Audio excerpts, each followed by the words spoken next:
मैं एक ट्रिक आपको बता रहा हूँ, ये आजमाइए और देखिए इसे कितना फ़ायदा होगा। ये हमारी नेबुलाइजेशन मशीन है। इन दिनों सोशल मीडिया पर एक वीडियो तेजी से वायरल हो रहा है। आप भी शायद अपने फ़ोन में इस वीडियो को देखे होंगे।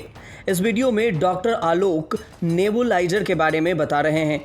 डॉक्टर आलोक के मुताबिक नेबुलाइजर में कोई दवा डाले बिना ही ऑक्सीजन लेने की बात बताई जा रही है। उन्होंने यह भी बताया कि पर्यावरण में इतनी ऑक्सीजन मौजूद है जितनी आपको इसकी ज़रूरत पड़ती है और आप नेबुलाइजर में बिना किसी दवा को डाले ही ऑक्सीजन ले सकते हैं। साथ ही यह भी अनुरोध किया गया है कि लोगों को ऑक्सीजन सिलेंडर के पीछे भागकर जीवन को खतरे में डालने की ज़रूरत नहीं है। लेकिन अब सवाल ये है कि क्या वाकई में ऐसा संभव है? क्या इससे कोई खतरा नहीं है? इसके बारे में जब हमने जाने माने विशेषज्ञ यूके के स्कॉटलैंड में नेशनल हेल्थ सर्विस में कार्यरत डॉक्टर अविरल वत्स से बात की, उन्होंने कहा ऐसा करना खतरों से खेलने के बराबर है। पहले सुनिए उन्होंने क्या कहा। एक और मैं वीडियो देख रहा हूं जिसमें कहा गया है कि नेबुलाइजर को एज ऑक्सीजन की रिप्लेसमेंट में हम यूज कर सकते हैं। ऐसा बिल्कुल नहीं है। नेबुलाइजर का जो काम होता है वो दवाई को छोटे छोटे ड्रॉपलेट्स में बनाने का काम करता है, जो कि हमारी बॉडी जो है, लंग्स जो है, इनहेल अच्छी तरह कर ले और वो अंदर तक चले जाए। उसको अगर उसमें भी अगर हमें डीप अंदर लंग्स के अंदर तक मेडिसिन भेजनी होती है तब हम उसको ऑक्सीजन के सिलेंडर के साथ अटैच करते हैं so that it gets pumped in. So on itself जो नेबुलाइजर्स होते हैं वो आपको ऑक्सीजन सप्लाई नहीं करेंगे। तो प्लीज आप नेबुलाइजर्स की होर्डिंग अपने पास मत कीजिए। जब ऑक्सीजन की जरूरत पड़ेगी तो वो ऑक्सीजन आपको हॉस्पिटल्स में ही मिलेगी। और ऑक्सीजन जो है वो एक दवाई है, it has to be taken on prescription, क्योंकि इसकी अपने साइड इफेक्ट्स और खामियां हो सकती हैं। डॉक्टर अविरल वत्स की पढ़ाई लिखाई चंडीगढ़ में हुई है और कई देशों में रहकर उन्होंने शोध कार्य किए हैं। इस समय वह यूके में नेशनल हेल्थ सर्विस से जुड़े हैं। कोरोना से जुड़े मरीजों को देखने और समझने का उनके पास अच्छा अनुभव है। ऑक्सीजन पर भी डॉक्टर वत्स ने क्या कहा वो भी बताएंगे, लेकिन उससे पहले यह जानना जरूरी है कि नेबुलाइजर है क्या।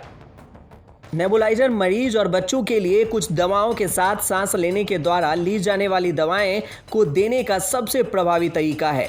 अस्थमा और अन्य श्वास संबंधी लक्षणों से तत्काल राहत पाने के लिए कोई भी व्यक्ति डॉक्टर की सलाह से नेबुलाइजर उपचार प्राप्त कर सकता है। इस उपचार को नेबुलाइजर थेरेपी के रूप में भी जाना जाता है। दवाओं का प्रभावी उपचार प्राप्त करने के नेबुलाइजर प्रभावी प्रक्रिया है। तो अब जानते हैं कि ऑक्सीजन लेवल को कैसे बढ़ाएं, ऑक्सीजन की कमी होने पर क्या करें। इसके बारे में डॉक्टर वत्स ने क्या कहा वो भी जानना जरूरी है। ऑक्सीजन लेवल्स को मॉनिटर करना एक बहुत ही की स्टेप माना जाता है इस चीज को देखने के लिए कि जो बीमारी है वो बदतर तो नहीं हो रही है। इसको मॉनिटर करने के लिए एक तरीका ऑक्सीमीटर का है, जो कि एक छोटी सी डिवाइस होती है जो आपके उंगली पे लगती है, और अगर उसकी रीडिंग 92 से कम रहने लग जाए, that is the point when you have to be in the hospital. और ये तब है जब आपको सीओपीडी या लंग की ऐसी बीमारी ना हो जिसमें कि आपकी जो लेवल्स हैं वो वैसे ही नॉर्मली कम रहते हो।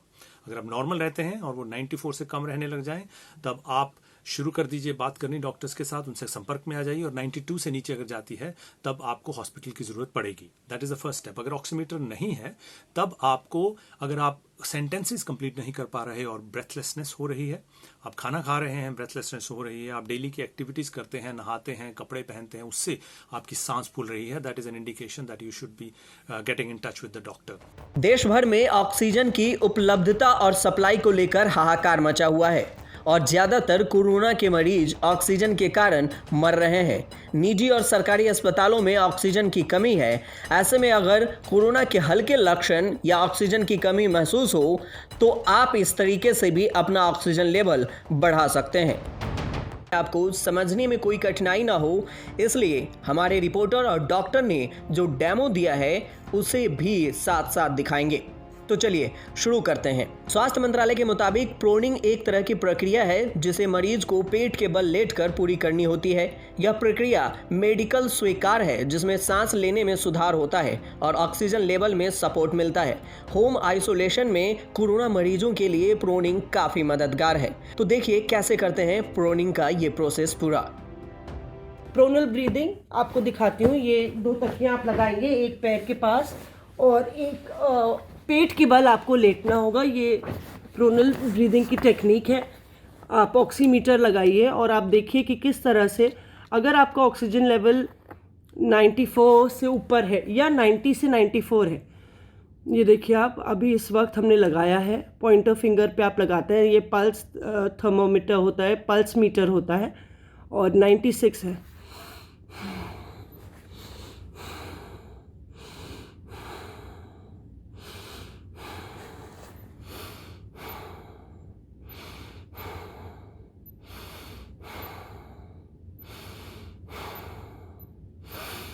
अपना ऑक्सीजन लेवल 99 तक बढ़ा लिया। आप इस तरह से पेट के बल लेटते हैं, और 2 घंटे अगर आप 3 बारी दिन में ये एक्सरसाइज करें तो आपकी जो ब्रीदिंग है वो काफ़ी नॉर्मलाइज हो जाएगी। अब सवाल बनता है कि आखिर कब काम आती है प्रोनिंग प्रक्रिया। इस प्रक्रिया को तब अपनाने की सलाह दी जाती है जब कोरोना मरीज को सांस लेने में परेशानी हो रही हो, ऑक्सीजन लेवल घटकर 94 से कम हो गया हो। इसके बाद सवाल बनता है कि अगर आप होम आइसोलेशन में हैं तो किन किन बातों का ख्याल रखें। स्वास्थ्य मंत्रालय ने जो प्रक्रिया बताई है उसे हमारे एक्सपर्ट डॉक्टर आपको एक एक करके चारों प्रोसेस बताएंगे कि आप होम आइसोलेशन में हैं तो समय समय पर अपना ऑक्सीजन लेवल चेक कैसे करते रहें। समय पर सही प्रक्रिया के साथ प्रोनिंग लोगों की जान बचाने में मददगार है। अगर आप खुद से प्रोनिंग कर रहे हैं तो आपको 4-5 तकिए की जरूरत होगी। इनमें उपयुक्त मुद्रा में 30 मिनट से ज्यादा नहीं रहना है। ध्यान रहे, खाना खाने के कम से कम 1 घंटे बाद ही यह प्रक्रिया अपनाएं। अगर आप प्रेग्नेंट हैं, बड़ा कार्डियक कंडीशन है या शरीर में स्पाइनल से जुड़ी कोई समस्या या फ्रैक्चर हो तो इस प्रक्रिया को ना अपनाएं, इससे आपको नुकसान हो सकता है। तो देखिए डॉक्टर की पूरी प्रक्रिया। अगर आप प्रोन पोजीशन करेंगे, ये जो ऑक्सीजन सैचुरेशन है ये 85 से बढ़ा के 95 तक ले जा सकता है। और इसके लिए जो कोविड स्पेशलिस्ट है उन्होंने एक सीक्वेंस तैयार की है। घूम के आपको पेट के बल में कंप्लीट आपको लेटना है। सेमी सिटिंग पोजीशन, आप सीधे बैठ सकते हैं। अब आप बॉडी को राइट साइड के बल पे लेटेंगे, ये लेफ्ट लेटरल पोजीशन में आप लेटेंगे फिर 30 मिनट।